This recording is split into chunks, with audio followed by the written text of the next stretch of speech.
Después de 15 años vuelve la derecha a Uruguay, con el Partido Nacional, con un Lacalle, pero también con todo lo que dejó una elección bastante atípica para la calma charrúa.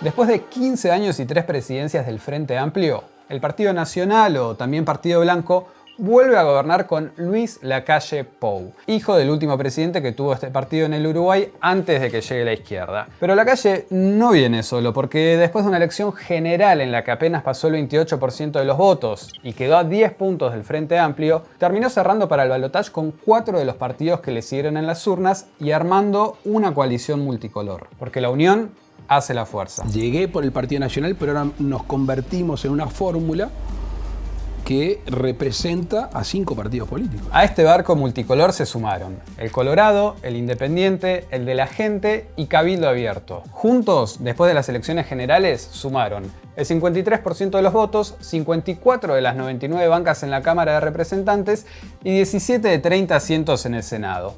O sea que cerraba por todos lados, porque además de dar gobernabilidad, solo así se pudo cortar la racha frente amplista. Y aunque haya sido nada más que por 37.000 votos, Lacalle Pou ganó las elecciones. El senador del Partido Nacional, Luis Lacalle Pou, será el próximo presidente de Uruguay. Así lo ha confirmado la Corte Electoral después de que las cifras arrojadas por el segundo escrutinio confirmaran este jueves su triunfo en la segunda vuelta del pasado domingo. Ganó por poco, pero en parte de eso se trata un balotaje. Y en esto hay varias razones a considerar. Por un lado, la fatiga después de 15 años en el poder y la falta de renovación del Frente Amplio en las candidaturas de peso. Mirá, el expresidente y senador electo Pepe Mujica con 84 años, Tabaré Vázquez, presidente saliente, con 80.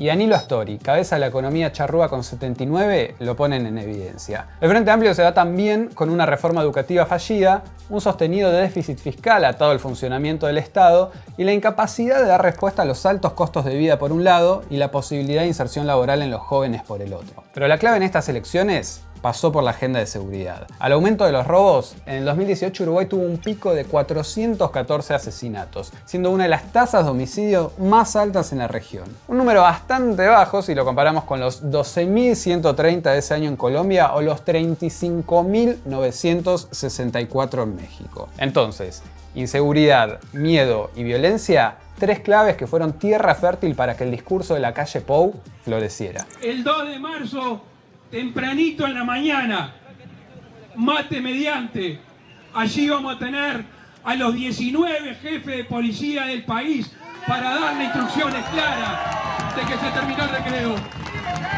Allí el presidente con el ministro, el subsecretario y los jefes de policía. Es posible asegurar la paz. La delincuencia tiene que saber que hay un gobierno que va a terminar con la impunidad. Tanto es así que, aprovechando las elecciones generales, se realizó una consulta popular que contemplaba el aumento de penas, la habilitación de los allanamientos nocturnos y, sí, la creación de una Guardia Nacional con 2.000 efectivos militares para que vuelvan a las calles. Esta reforma en seguridad no se aprobó, pero el sí sacó un 46% de votos, dejando en claro la importancia y el peso de este tema para los uruguayos. Ahí va el gobierno, con represión y con inclusión, pero a no tenerle miedo a la represión cuando están asolando a los vecinos de bien. En este contexto, un ex jefe del ejército se animó a fundar un partido a minutos de que el propio presidente lo pasara a retiro por hacer declaraciones políticas. Hablo de Guido Manini Ríos, de Cabildo Abierto, que además de haber sacado la cantidad de votos suficientes como para llegar al Senado, fue y es la novedad de las últimas elecciones y del nuevo gobierno. Es quizás desde su figura que se piensa que los avances sobre las libertades individuales conseguidos en los últimos años pueden entrar en riesgo. Estamos en el 2020 y en Uruguay, ¿no? La ley trans en sí creo que encierra una cierta injusticia porque trata a un colectivo y no trata a otros que tal vez son más numerosos y más importantes, pero que como no pueden hacer lobby, terminan sin tener esa repercusión. Los sordomudos en el Uruguay, ¿cuántos son? ¿Hay una ley para eso? Ya sé, Manini Ríos no es el presidente, por suerte. Pero sí forma parte del gobierno, sí es senador y, seamos buenos, el peso legislativo de Uruguay es bastante diferente al de otros países. Es de hecho muy importante. Y si no construís mayorías... El régimen uruguayo es semipresidencialista o presidencialismo atenuado, con lo cual hay un equilibrio parlamentario y del poder ejecutivo.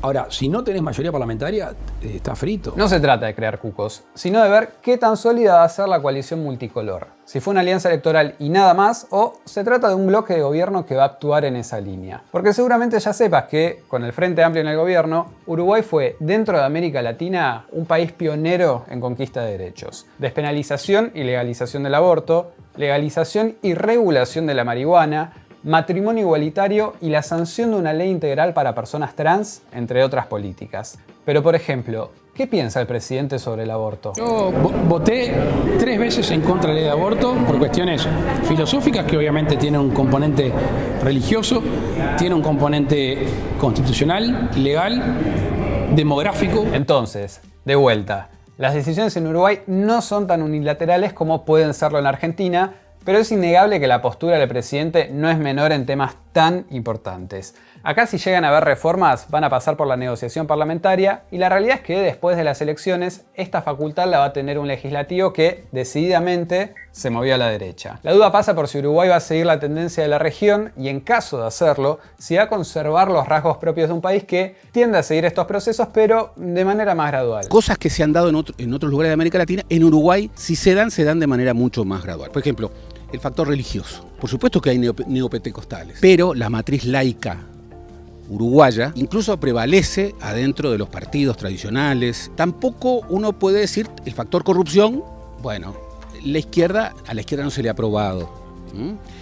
El factor inseguridad, bien, ese sí, es una sociedad con miedo. Y todos sabemos lo que ocurre cuando una sociedad tiene un espacio ampliado de miedos. Definitivamente Uruguay no es una isla. En su formato y con sus ritmos se está corriendo hacia la derecha. Algo que responde a una sociedad descontenta que quizás en términos económicos parecería exagerado, pero que frente a esto y el peso de la agenda de seguridad eligió un cambio. Además, la realidad es que las oposiciones están ganando y el país no es ajeno al fenómeno. Habrá que ver entonces cuál es la habilidad de Lacalle Pou para, por un lado, encabezar esta coalición y por el otro, construir un liderazgo sin una mayoría parlamentaria de su partido. Podemos pensar que esta polarización en el voto uruguayo puso al país en una situación inédita para su historia reciente, pero no así en un contexto sudamericano marcado por los gobiernos de Duque en Colombia, Piñera en Chile, Moreno en Ecuador, Bolsonaro en Brasil, o bien el gobierno de facto en Bolivia que encabeza Áñez. O sea, aunque se piense Uruguay como la Suiza de América, los charrúas están más a tono que nunca en la región. Con Luis Lacalle Pou presidente, podemos decir que la recomposición neoliberal de América Latina está en ascenso.